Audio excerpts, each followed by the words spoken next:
31 डिसेंबरच्या मध्यरात्री पारधी जिल्हा जळगाव येथे झालेल्या भीषण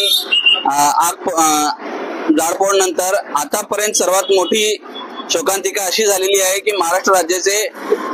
जे संकटमोचक गिरीश भाऊ महाजन असतील किंवा तेथील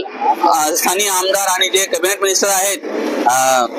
ते किंवा दुसरे एक आमदार आणि मंत्री आहेत त्यांनी सुद्धा आतापर्यंत तेथील पीडितांची कोणतीच भेट घेतलेली नाही, त्यांना कोणतीही सांत्वना दिलेली नाही, त्यांच्याबद्दल कोणतीही घोषणा केलेली नाही किंवा पीडितांना कोणत्याही प्रकारची कोणती मदत देण्यात आलेली नाही। ही अत्यंत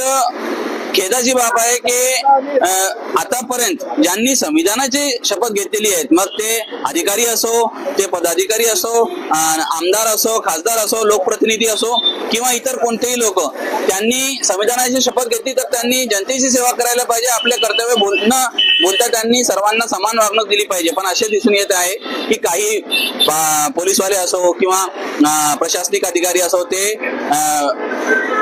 गुन्हेगारांना वाचवण्याचा प्रयत्न करत आहे, कारण अत्यंत संत गतीने हा तपास सुरू आहे आणि या तपासाबद्दल आम्हाला साशंकता निर्माण होते की 2.5 कोटी रुपयाचं झालेलं नुकसान हे फक्त काही लाखाच्या घरात दाखवण्यात येत आहे आणि त्याची तीव्रता कमी करण्याचा प्रयत्न करण्यात येत आहे।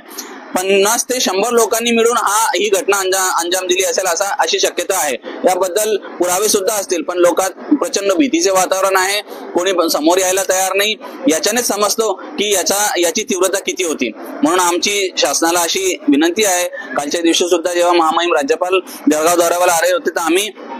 एक स्वतंत्र समिती, जांच समिती, न्यायिक समिती याच्यावर बसून सखोल चौकशी करण्याची मागणी केली होती आणि यापुढेही आम्ही निरंतर न्याय मिळण्यासाठी प्रयत्न करू आणि पीडितांच्या पाठी राहू अशी आमची आशा आहे आणि असा आमची एल्गार आहे आणि तोपर्यंत आम्ही आमचा लढा सोडणार नाही हे आम्ही जाहीर करतो। धन्यवाद।